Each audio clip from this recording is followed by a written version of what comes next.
Vamos pensar hoje nos 3 fatores que estruturam a vida e a carreira e na fé como a chave para alavancar a vida e a carreira, a fé em 3 dimensões. Então, o primeiro ponto, só para recapitular, as pessoas, em geral, elas têm muitos objetivos e, por isso, não chegam a lugar nenhum. Criou-se, inclusive, um mito de que as mulheres conseguem fazer 1000 coisas ao mesmo tempo. Olha, isso é mito. As pessoas fazem muito bem uma coisa de cada vez. Se você fizer muitas coisas ao mesmo tempo, com certeza, a maioria delas ficará bem rasa, né? Porque você desperdiça energia. Então, o primeiro ponto que eu quero relembrar com vocês é dos pilares que são fundamentais para construir a vida e a carreira, o primeiro é ter um objetivo principal na sua vida. Então, eu vou repetir, você tem que ter um objetivo.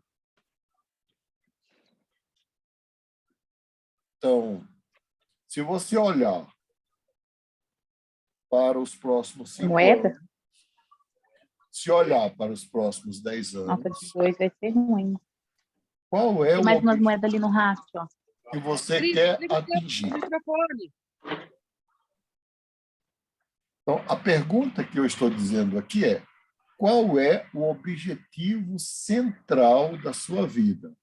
Sim, você tem objetivos materiais que são profundos, você tem objetivos espirituais que são mais importantes, mas eu penso que você deveria ter um objetivo aqui no treinamento material. Então, qual é o objetivo material? Ou na sua carreira, ou na sua vida, ou nos seus negócios.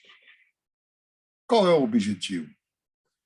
A gente pode passar como um exercício para vocês, não é? Que poderiam até falar aqui, já que o grupo não está muito grande hoje, como você se vê em termos profissionais, em termos materiais e mesmo em termos de vida daqui a 5 anos. Então, para um pouco, feche os seus olhos e se imagine daqui a 5 anos. Onde você gostaria de estar vivendo? Como você gostaria de estar vivendo? E que objetivo central você gostaria de ter atingido?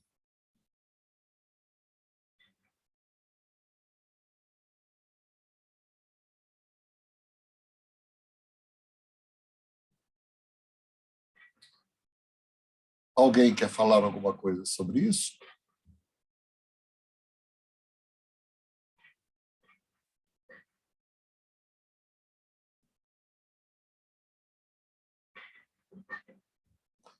Se não quiserem falar hoje, fica aí para vocês preencherem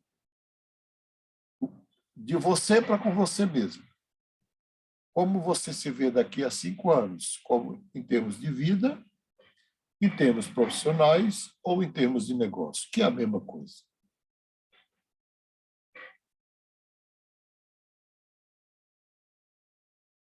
Isso faz uma diferença imensa na vida de cada um de nós. Uma diferença imensa. Bom, o segundo ponto que eu queria... E antes de chegar no segundo ponto, por que que faz a diferença? Porque quando você tem um objetivo, a tua mente ela é capaz não só de encontrar os recursos, mas também de gerar os recursos para que você consiga atingir o objetivo que você traçou. Se você não tem objetivo nenhum, você não sai do lugar. É mais cômodo, é mais confortável, gasta menos energia, você terá menos preocupação. Então, é fundamental.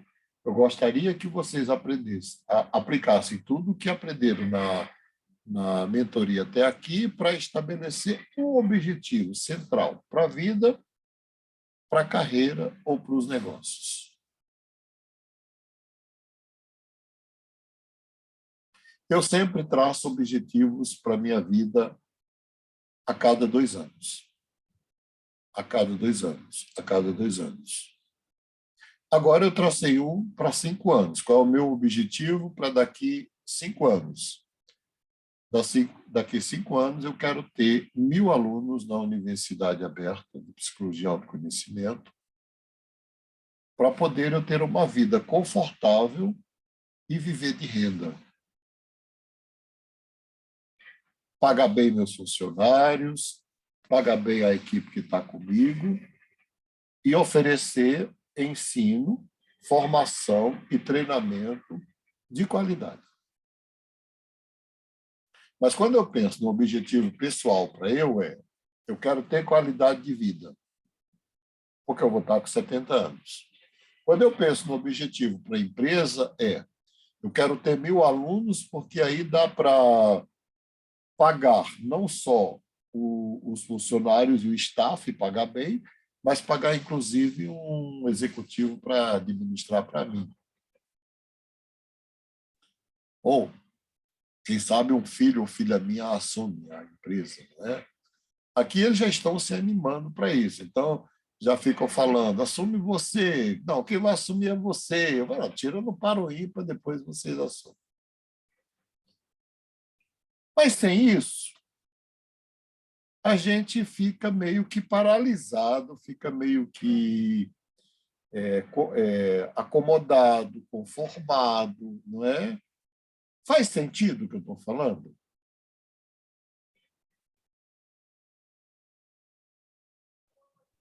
Sim, faz muito Olha, sentido. Para quem não tem experiência ainda de ver os objetivos se realizarem, eu tenho essa experiência, porque eu já criei muitas coisas, né?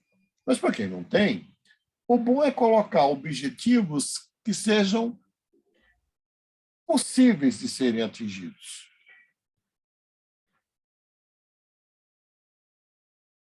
Que você vai ver o objetivo sendo atingido, você vai se animar e vai traçar outro, vai traçar outro, vai traçar outro, e vai perceber que a vida inteira você vai construindo muita coisa ao longo da vida. Então, as pessoas se falam assim, mas por que você produz tanto? Eu produzo mesmo, modéstia à parte, não é? Porque eu sigo um roteiro de planejamento estratégico. Eu sei exatamente o que eu tenho que fazer esse ano. Eu escrevo todo ano aquilo que eu escrevo 12 coisas que eu tenho que fazer todo ano. Geralmente, no final do ano, eu vou fazer um balanço, eu fiz mais de 20, e das 12 que eu tracei, eu fiz 70%.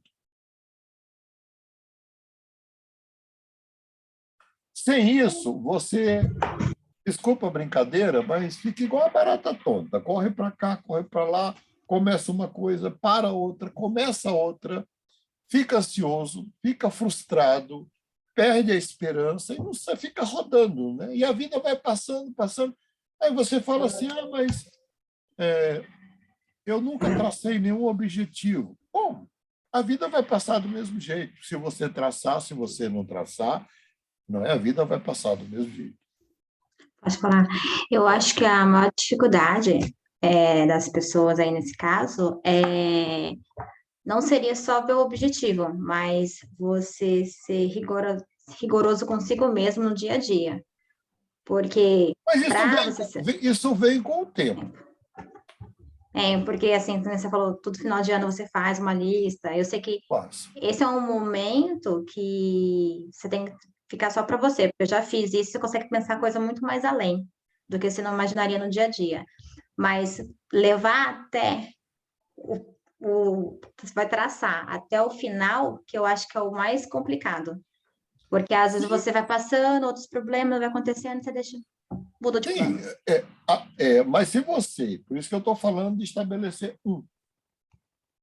né? Eu estabeleço 12 hoje, mas é uma vida inteira. Eu comecei com essa coisa de planejamento estratégico com 23 anos de idade. Então, já tem 42 anos. E eu faço, e o pessoal que trabalha comigo já aprendeu, é tanto que no final do ano eles fazem, Marta faz, meus filhos fazem, e também a gente faz uma reunião anual para comemorar o que a gente atingiu.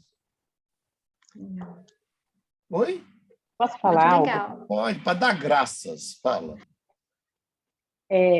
Eu não sei, mas quando eu estabeleço metas, alguma coisa assim, ou eu proponho um objetivo, por exemplo, um compromisso, eu costumo sentir uma certa inquietação em relação a isso, um tipo de ansiedade, uma preocupação, acaba que me causa, assim, não sei, acho que um receio de não dar conta ou de não conseguir alcançar.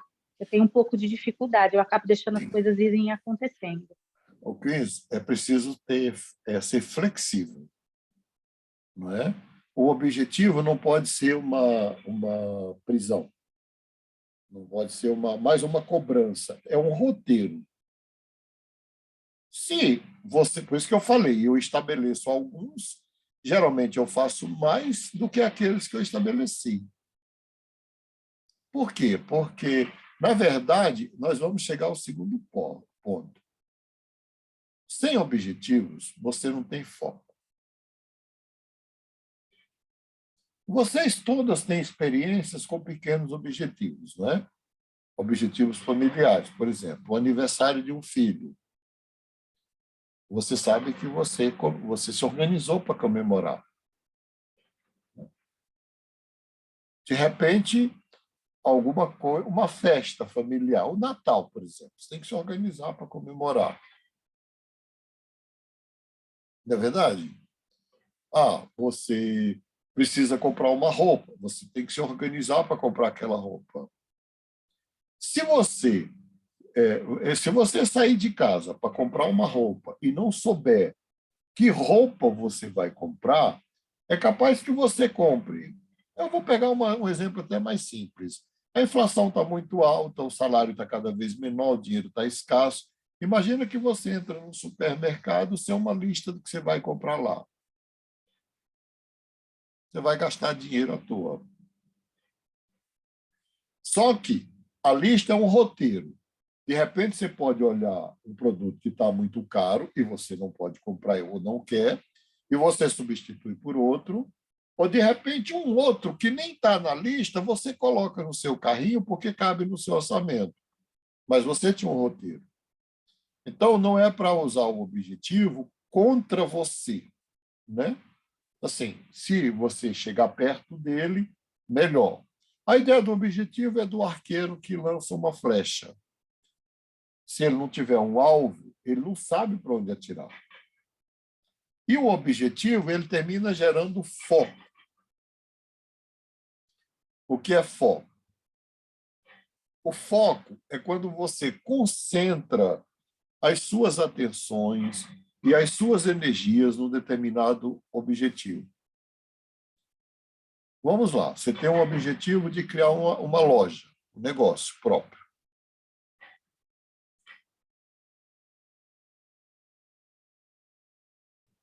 Primeiro você tem que desenhar isso, verificar que recursos você precisa para criar, o tipo de cliente e como é que esta loja estará daqui 2 anos.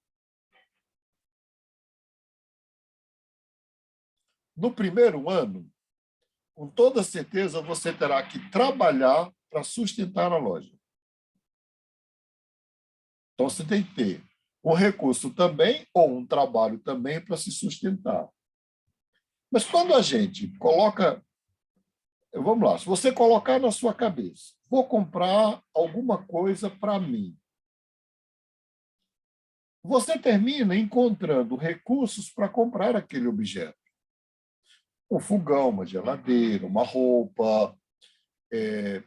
Quando é uma casa, você termina juntando dinheiro para comprar a casa. Quando é um negócio, você termina encontrando recurso para comprar aquilo. O fato é que se você não tiver este alvo, você não chega lá. Por quê? Porque você não vai perceber os recursos que você já tem e nem perceber os recursos que faltam. E aí, você só vai traçar um segundo objetivo mais complexo depois que aquele objetivo mais simples tiver sido resolvido. Então, o foco, na verdade, é a atenção concentrada, não é?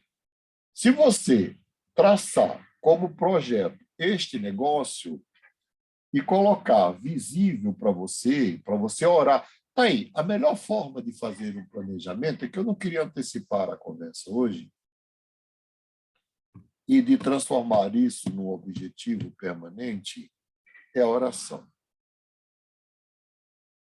Não sei quantos aqui usam lista de oração. Eu uso. E a coisa mais fascinante do mundo é uma lista de oração. Por quê? Ao longo do ano, você vai vendo Deus respondendo aquela oração ou aquelas orações. Aí as orações seriam em cima dos objetivos que você quer Só em cima daqueles objetivos. Seja de saúde, seja de negócio, seja de família, de relacionamento, seja de dinheiro, né? Ou o que for. Mariluce, é a coisa mais fascinante que eu vivi na vida. Mas como que você faz a lista? Oi? Como que você faz essa lista de orações? Eu faço essa lista em dezembro, antes do dia 20. Estipulam um... Não estipulo. Não, eu não sei como funciona. Não, De vamos oração eu lá. nunca vi. Minha lista de oração, né? Geralmente eu oro pela família, pelos amigos e pelos meus objetivos. Alguns eu não consigo atingi-los, não é? Claro, mas a maioria eu consigo. Então, por exemplo, vou dar aqui um exemplo. Eu não tinha uma casa. Então, eu orei, eu e a Marta e meus filhos oramos 18 anos por uma casa. Até que a gente comprou a primeira casa. E é errado fazer... Desculpa, Oi? Márcio, é errado fazer isso mensalmente? É que assim, Marilúcia, o grande problema das pessoas é que, porque elas pensam que Deus não responde, mas o grande problema é você mudar de objetivo. Entendi. Tem objetivos que você pode atingir no mês. Não tem problema fazer mensal, mas tem objetivos que demandam muito tempo da sua vida, como ter uma casa, ter um carro, fazer uma viagem, conseguir independência financeira. Não é? Então, não dá para você... a questão toda está aí. Se eu o que eu faço? Então, eu escrevo 12 pedidos de oração todo ano, 12 objetivos, oro por aquilo. Quando chega em dezembro do ano seguinte, eu vou verificar quais daqueles pedidos Deus respondeu. Os que Deus respondeu, eu vou agradecer. E a minha família faz mesmo uma reunião todo ano para agradecer. Os pedidos que não foram respondidos, o que eu faço com eles? Eles entram na lista do ano seguinte. Eu fazia sem saber que era uma lista, então. Eu Oi? já fiz alguma. Eu já fiz sem saber que era uma lista. E não teve resposta? Teve. Se eu Depois fosse, que alcançou o objetivo, eu vi. Desculpa. se eu fosse contar... Não, é bom falar. Se eu fosse contar aqui, eu ficaria a noite inteira falando de respostas de oração.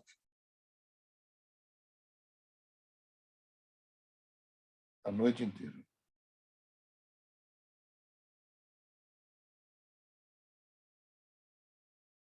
Eu já pedi desde a comida que eu não tinha, da roupa que eu não tinha, até uma casa de praia que eu não tinha.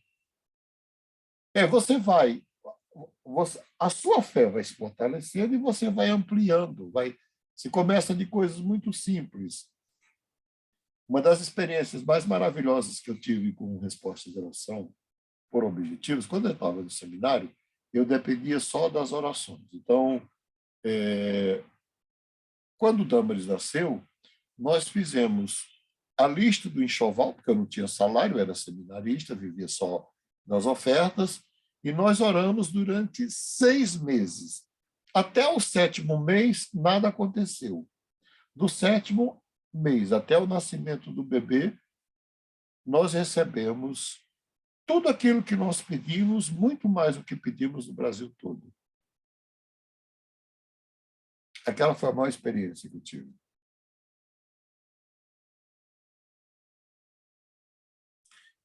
Então, aí eu digo que não deve mudar muito, porque se você mudar, você perde o foco. E muitas vezes você... Eu não queria espiritualizar muito, né? Porque se eu espiritualizar, eu vou viajar nisso, eu adoro isso, né? Mas muitas vezes você não recebe o que pediu porque você não está preparado para receber. Você não tem a maturidade. E, às vezes, aquele não é o lugar. Eu vou contar uma experiência aqui que vocês vão ver. Eu orei durante muitos anos por uma casa. Quando eu estava já orando há 15 anos, eu já tinha um dinheiro suficiente para comprar uma casa. Aí alguém chegou e ofereceu uma casa num lugar que fica no centro da cidade de São Gonçalo, mas é um lugar alto, um lugar bem alto, bonito. Na época era muito bonito. Aí eu fui lá, imagina, a Marta, ela é muito simples, eu sou muito complexo. E ela chegou e falou, esta é a casa que Deus preparou para nós. E eu olhei, avaliei, falei, Marta, não é. Não é. Falou, por que não é? Falei, porque eu não vejo meus filhos crescendo aqui. Aqui não tem onde trabalhar, aqui não tem emprego, aqui não tem grandes indústrias, grandes negócios. Nós vamos ficar bem, mas eles não. Aí nós saímos de lá. Marta ficou frustrada, chorou, ficou furiosa comigo, que eu era muito egoísta, que eu era muito aquilo. Eu falei, tá bom. Passaram-se os anos, a gente comprou uma casa no Jardim Anália Franco, que é um bairro nobre aqui de São Paulo, que foi nossa primeira casa. E aí, quando eu voltei lá, eu fui com ela lá para ver a casa. Quando eu cheguei naquele lugar, eu não pude entrar, porque a casa, aquele bairro hoje é dominado por uma facção do tráfico de drogas. E eles estão armados de AR-15 nas pedreiras, nas árvores, onde a gente ia morar. Aí eu falei, tá vendo, Marta? Era aí que você queria morar. Claro que eu não sabia que ia acontecer isso. Mas como eu orava todos os dias pela casa, eu acho que naquele momento Deus não permitiu que eu comprasse. E deu uma outra direção. Então, objetivo, foco. Objetivo e foco leva à ação. E sem a ação, você não consegue sair do lugar. Não é? Desde ações bem simples. Hoje está muito frio. Ontem, hoje, amanhã, e eu não tenho resistência ao frio. Mas eu tenho que tomar banho. Então, como é que eu tomo banho? Eu danço forró até suar. Eu boto forró bem alto, né? E me acabo no forró até suar. Né? Depois eu entro no chuveiro e tomo banho. Se eu ficasse deitado debaixo de 3 edredons, como é que eu iria tomar banho? Então, a vida chama a gente para a ação. nada acontece sem a sua ação, né? O próprio ato de comer, você tem que fazer a comida, você tem que levar a comida à boca, você tem que mastigar, né? É tão básico, né? Você tem que engolir. Parece que engolir é muito simples. Não é. É um dos atos mais complexos que tem, é engolir. Pessoas que fazem cirurgias da boca, depois para engolir é um problema. Mastigar. Um dos atos mais difíceis que a gente não percebe é falar. É uma ação, né? Então, objetivo, foco e ação. Com objetivo, foco e ação, hoje vai ser uma aula bem espiritualizada mesmo, um treinamento espiritualizado, a gente pode afirmar que Deus move os meios para você atingir os seus objetivos. Aí entra o segundo elemento do treinamento de hoje, a fé como chave para a realização de grandes objetivos.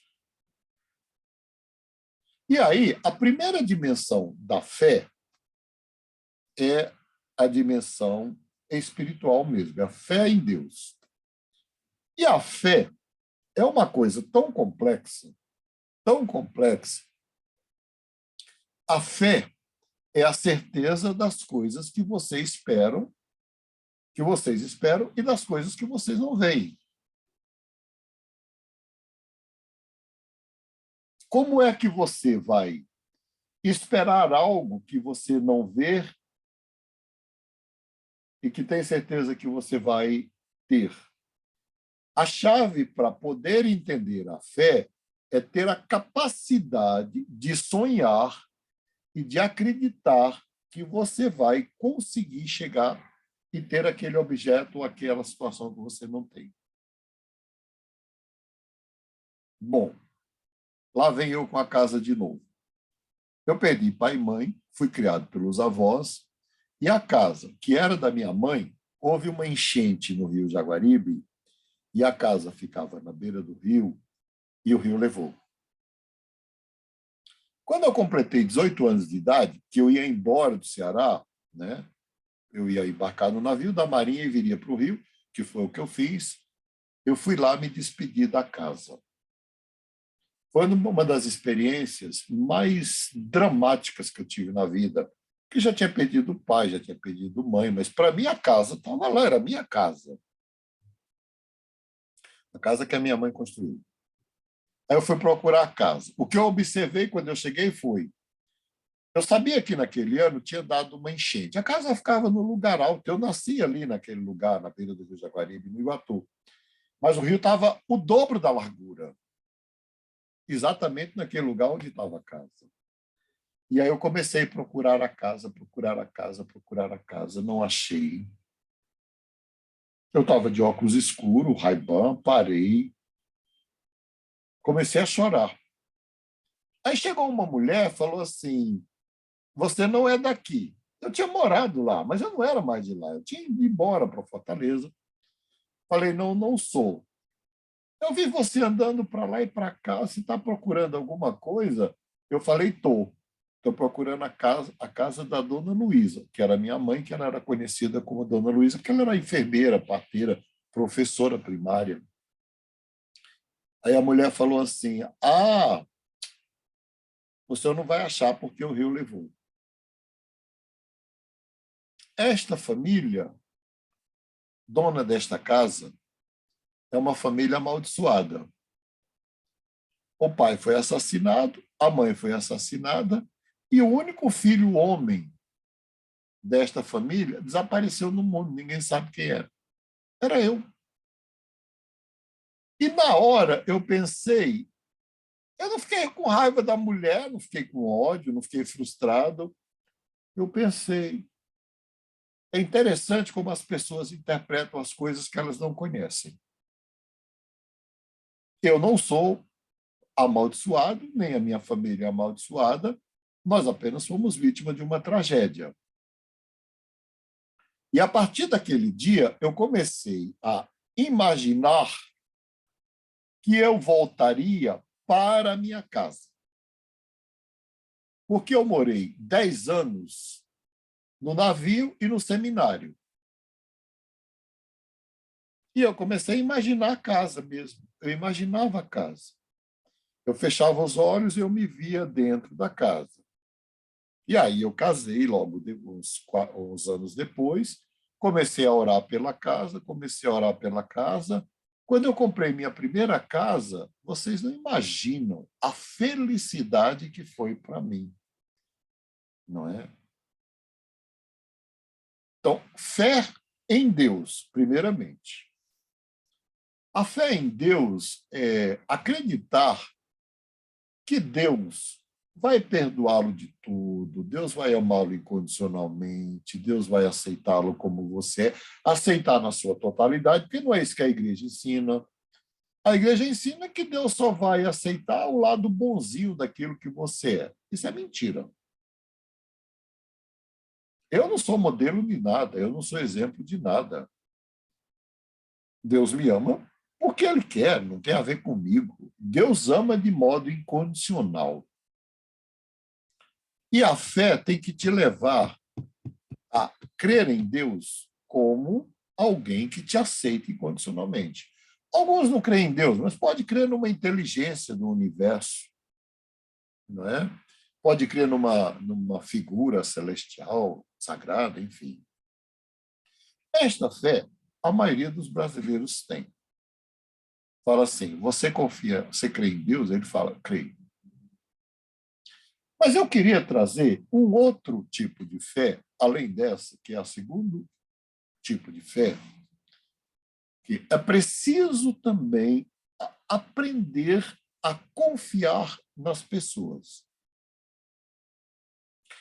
Como eu disse no início do nosso treinamento, lá nos primeiros encontros, nós não conseguimos construir nada sozinhos. Você diz assim, mas eu não confio em ninguém. Confia. Eu vou provar que você confia. Você pega um táxi ou pega um Uber. Você não sabe que é um motorista. Você acredita que ele vai te levar para o lugar que você pediu. Na maioria absoluta, 99,9%, o motorista te leva para aquele lugar. Você vai no médico, ele te examina, te passa um remédio. O que você faz? Você passa na farmácia, compra, chega em casa e toma. Já lhe ocorreu que aquele médico podia ser uma pessoa desequilibrada e te passar um veneno? Não acontece isso, a gente não pensa isso. A gente não pensa porque a gente confia. A gente vai no supermercado e diz lá que o macarrão pesa 1 quilo. Você compra e leva para casa. Você já pesou o macarrão em casa? Não, ninguém pesou. Porque você acredita que tem 1 quilo. Ora, se você não for capaz de acreditar que pessoas podem se somar a você, se juntar a você e fazer uma parceria contigo para a vida, é possível que você tenha tido grandes desilusões amorosas, é possível que você tenha sofrido grandes traições emocionais. A pior traição que existe é a emocional. O que é uma traição emocional? É quando você confia que aquela pessoa vai te tratar bem e vai te fazer o bem, e ela não faz, e ela te trata com desprezo. Pois bem, é possível que você tenha tido algumas dessas situações verdadeiras, e a gente tende a generalizar. E aí a gente fala assim, eu não vou mais confiar em ninguém. Mas como é que a gente consegue viver sem confiar em alguém?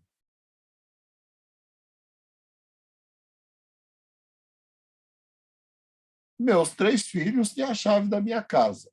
Eu não tenho a chave da casa de nenhum deles, mas eles têm a chave da minha casa.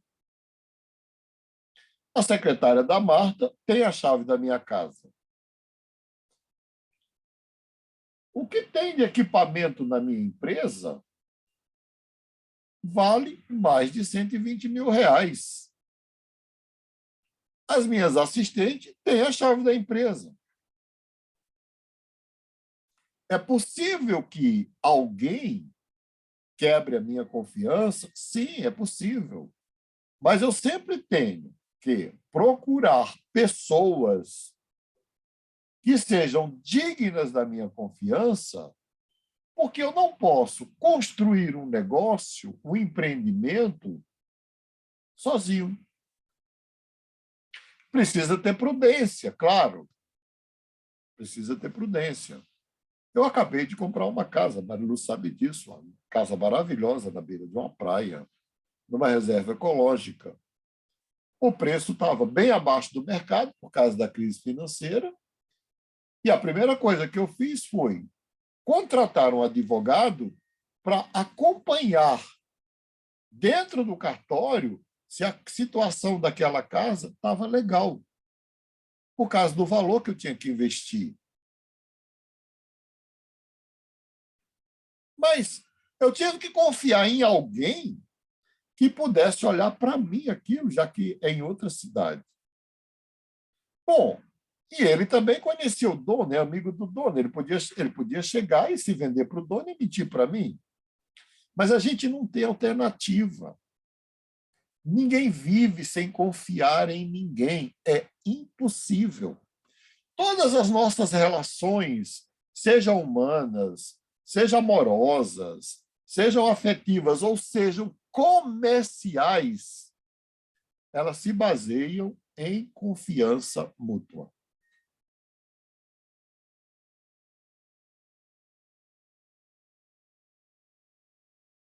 Já pensaram nisso? Então, fé para confiar no transcendente, fé para confiar no outro, mas existe um terceiro tipo de fé que é o mais difícil de ter. E ganha um chocolate, não é? No dia 28, quem vier no dia 28, quem disser qual é o tipo de fé que é difícil de ter, que seria a terceira expressão da fé. Em nós mesmos. Ganhou o chocolate. Foi a Cris que falou? Foi? Malu, você vai levar um chocolate para ela, viu? Em nome de Jesus.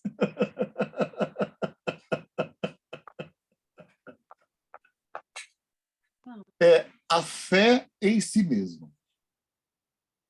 A maioria das pessoas que estão nas religiões, elas até creem em Deus, mas as religiões, elas trabalham para você não acreditar em si mesmo, porque elas querem te aprisionar.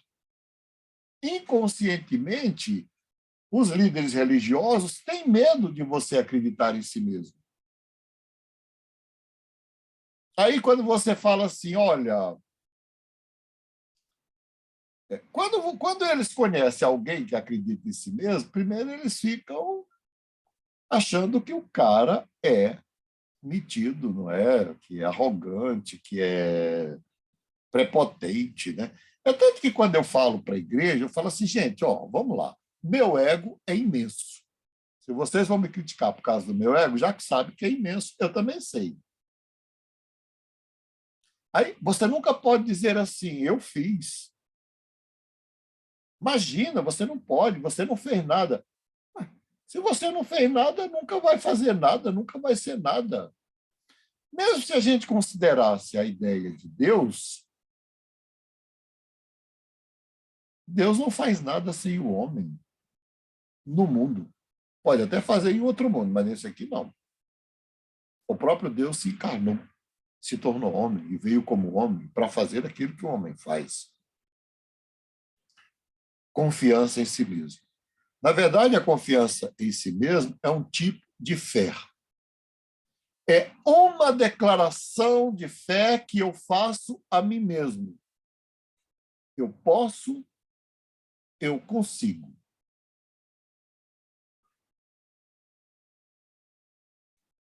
Nossa, eu tenho trabalhado isso, né? Eu poderia trazer aqui N exemplos. Eu vou trazer um exemplo de uma médica, uma jovem médica. Eu comecei a fazer a análise dela, ela tinha 34 anos, ela já tem 35. E ela tinha terminado medicina e tinha que entrar na residência em cardiologia. Aí ela falava assim, mas eu não vou conseguir. São muitos candidatos, é candidato do Brasil todo, é São Paulo. Aqui em São Paulo vem gente do Norte, do Nordeste, do Centro-Oeste, enfim. Ela tinha acabado medicina. E eu falei para ela, vamos trabalhar isso ao longo desses... A gente já está há 5 anos juntos, ela ainda vai ficar muito tempo que ela quer ficar. Bom, ela não acreditava em si mesma. Aí começamos a trabalhar na análise, quais eram as causas.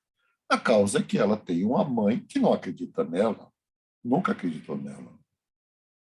Quando ela passou em medicina, que ela ligou para a mãe e falou, mãe, passei em medicina, ela falou, se você passou é porque esse ano foi fácil. É fácil passar em medicina? Se fosse minha filha, eu daria uma festa, um culto de ação de graças por ela ter conseguido. A mãe falou, se você passou, minha filha, é porque foi fácil, porque se fosse difícil, você não entrava. Bom, aí ela passou na residência. Ela fez a residência aqui no Hospital Beneficência Portuguesa. Quando terminou, ela falou, meu próximo objetivo vai ser tirar o certificado da Sociedade Brasileira de Cardiologia. Mas eu acho que eu não vou passar. Eu já conheci o discurso. Eu falei, então, é um título também que concorre médicos do Brasil todo. E que geralmente tem médicos com 20 anos de cardiologia que não têm o título. Mas você já fez medicina, você já fez a residência, que ele custa tentar. Eu vou preparar você durante 2 anos para você tentar o título da Sociedade Brasileira de Cardiologia. Aí preparei. 2 anos, toda semana. Primeira tentativa dela para a Sociedade Brasileira de Cardiologia, ela tirou o título. Estava com 34 anos de idade. Aí eu falei, e qual é o seu grande sonho agora? Que agora você é membro da Sociedade Brasileira de Cardiologia, não é para qualquer um.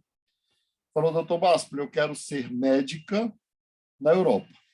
Eu quero trabalhar ou na ONU, ou nos Médicos Sem Fronteiras, mas na Europa como médica da Europa. Falei, o que precisa para isso? O título da sociedade eu já tenho, preciso do título. Eu preciso aprender inglês e francês. Ela falou, inglês eu sei, francês eu não consigo. Falei, então, se você aprender inglês, você também vai aprender francês. Ela levou 2 anos, foi para a Suíça estudar. Ela já ganha muito bem, né? Hoje ela foi lá, ficou meses estudando francês lá, voltou.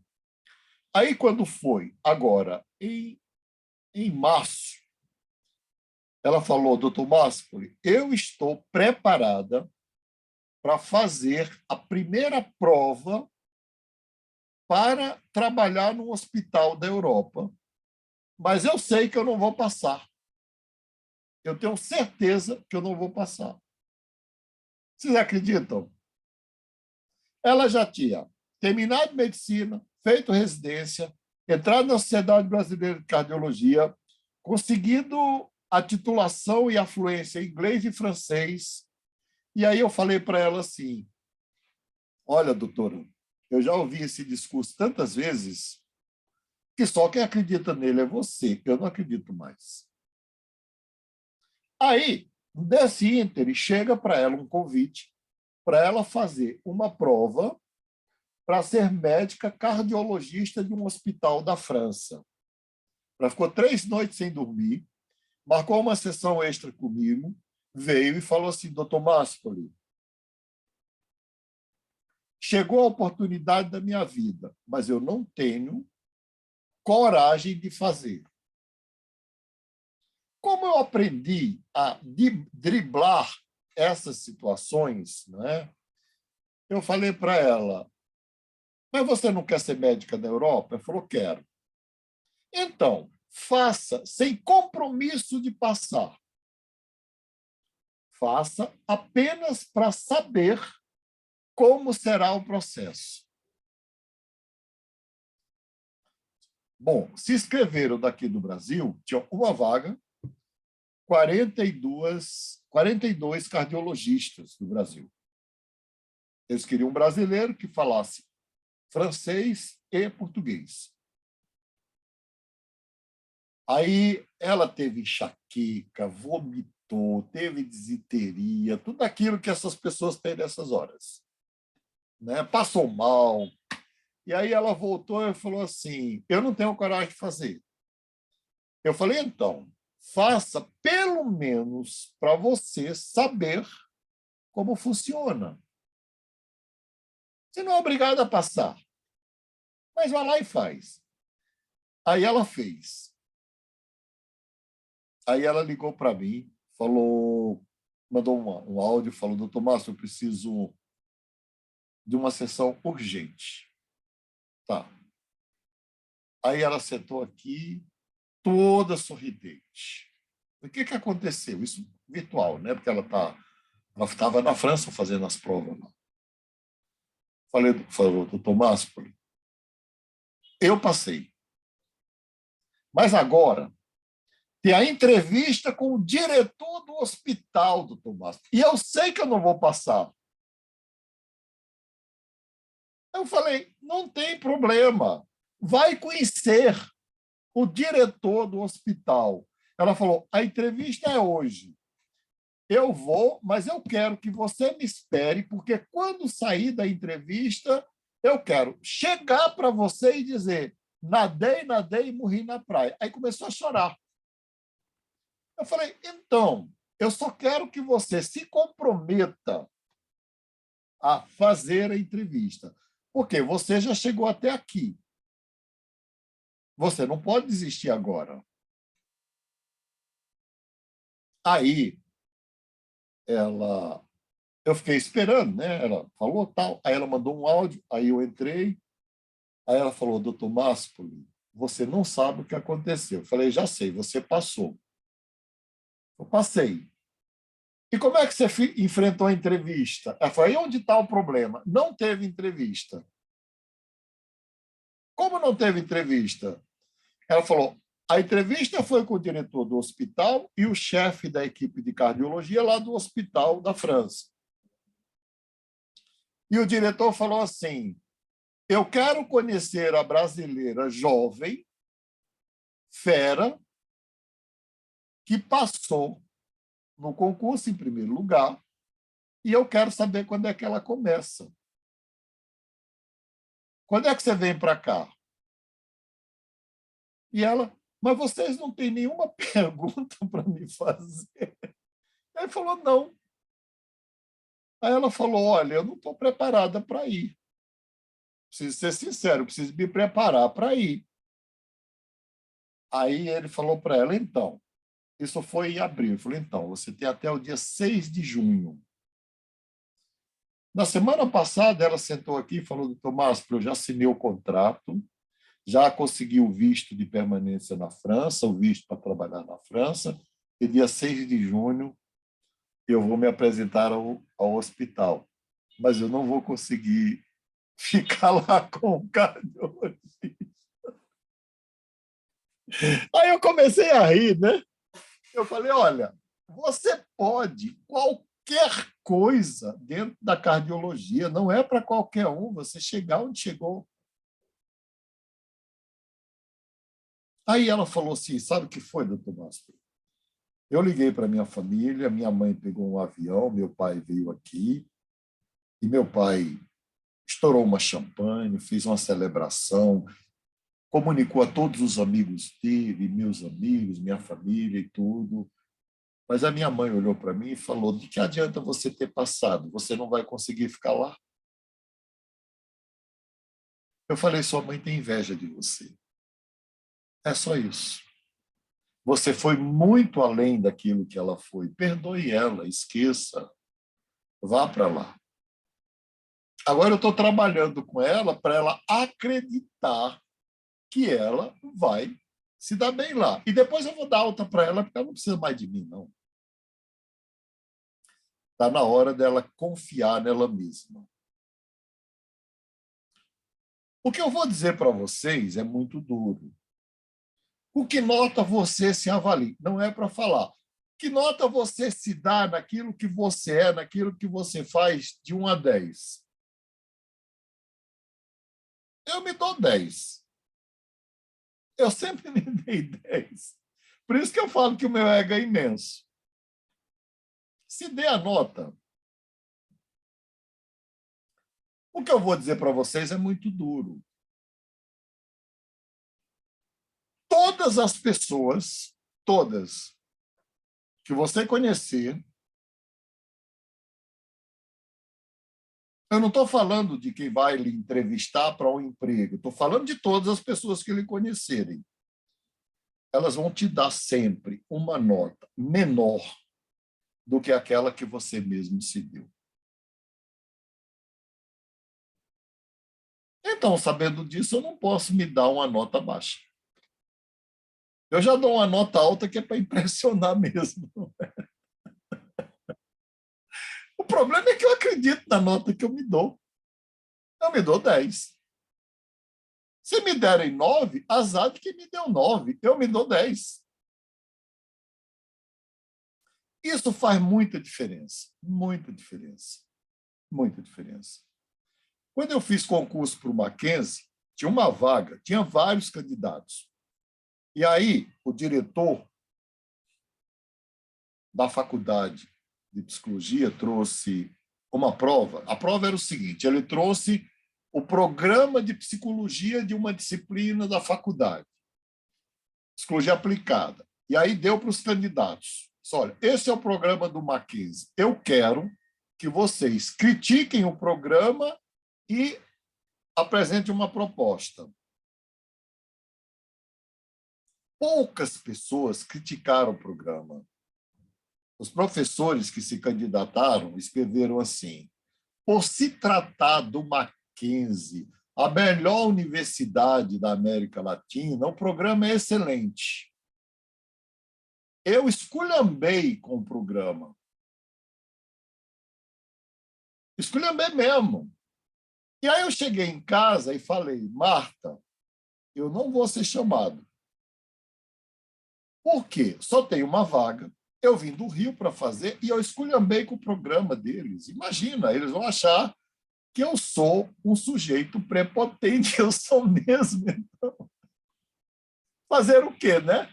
Vamos arrumar a mala e voltar para o Rio, porque lá é o nosso lugar. No mesmo dia, 6 horas da tarde, o telefone tocou, era a secretária do diretor, falou assim,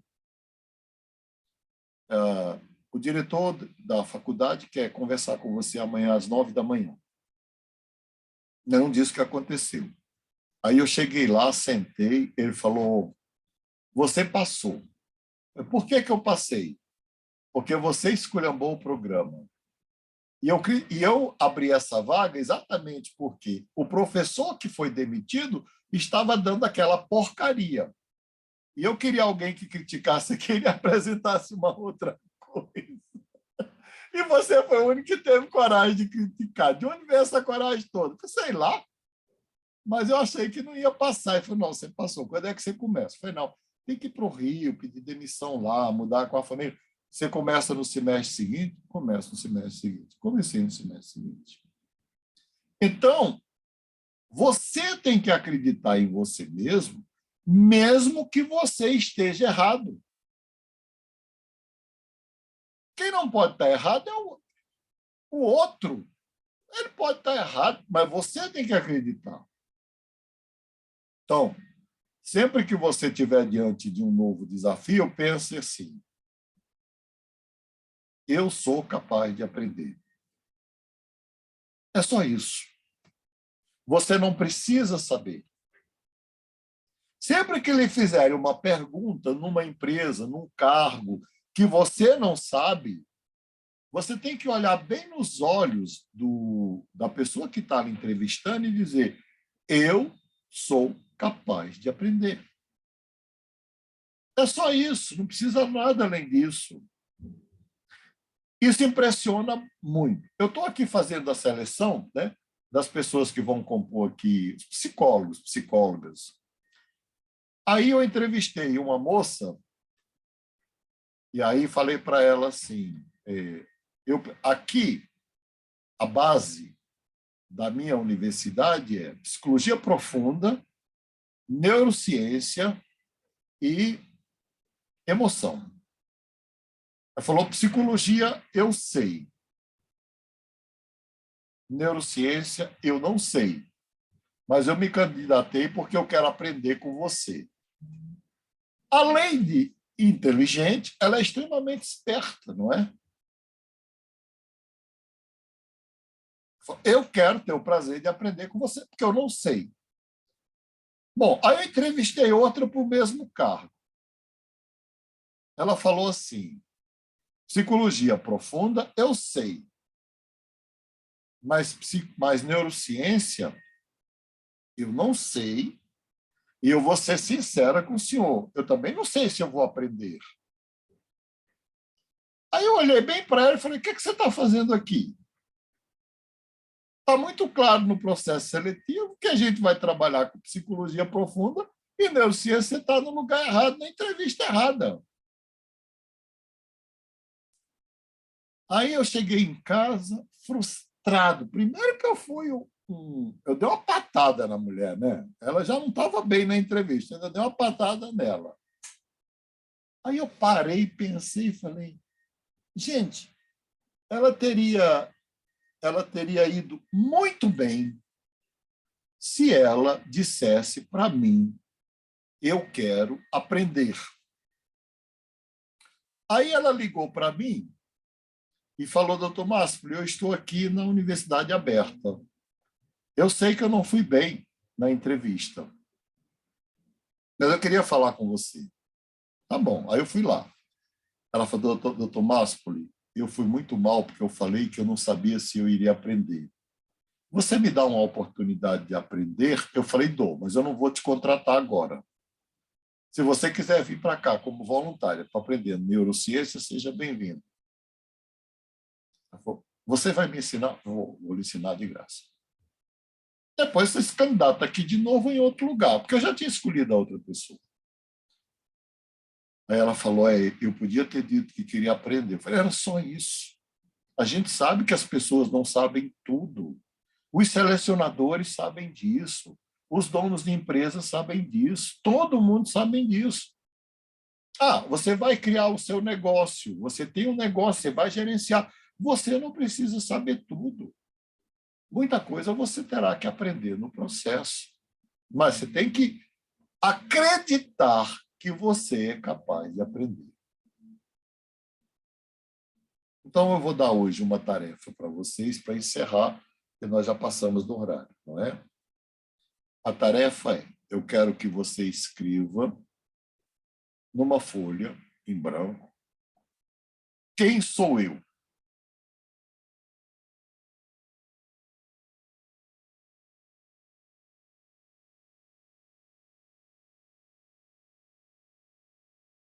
Eu já pedi para vocês escreverem como os amigos de vocês veem vocês? Não. Acho que não, né? Já. Então, hoje você vai escrever quem sou eu. Você vai escrever essa carta para você mesmo, dizendo quem sou eu. Depois que você escrever esta carta, quem sou eu, você vai reescrever esta carta, colocando todos os adjetivos negativos como adjetivos positivos.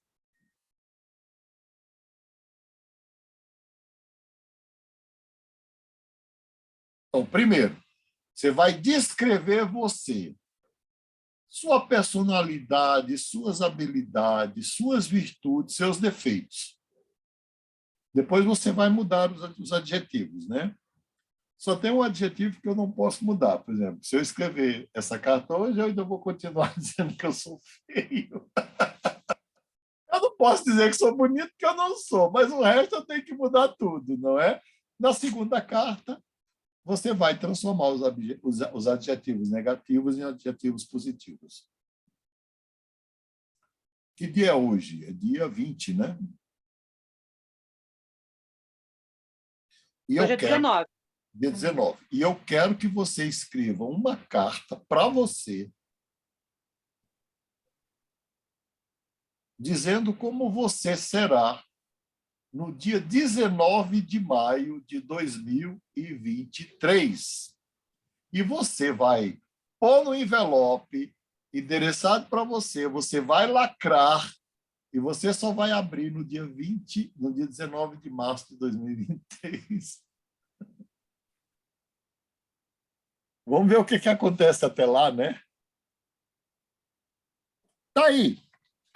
Coloque a nota que você se deu hoje na carta e coloque que nota você se dará ou se dará no dia 19 de março de 2023. É para escrever uma carta para mim mesma, dizendo como... São 3 cartas. A primeira você vai dizer quem você é. Na segunda, você vai mudar os adjetivos negativos em positivos. E na terceira, você vai escrever uma carta para você abrir no dia 19 de maio de 2023, dizendo como você será naquela data. Bom, nós lemos o livro aí, vocês leram até que página? 147. 147, já fomos longe pra caramba, né? Então, agora vai até, vamos colocar aqui, 15 dias, até a página 182.